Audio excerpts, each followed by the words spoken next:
Hello everyone, I hope you are doing well. Today we will talk about how to fix or how to solve the problem of delay on the application of Pokémon Go. We go to settings. Here we click on apps, default apps, app settings.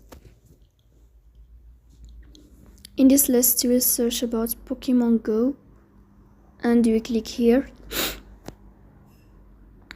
Then we click on first stop and you will click OK. Then you will enter to storage. Here we click on clear cache. In the end you will turn off your phone and you will wait a moment to restart your phone again to fix that problem. So that's all. Don't forget to support us by like and subscribe. See you next time.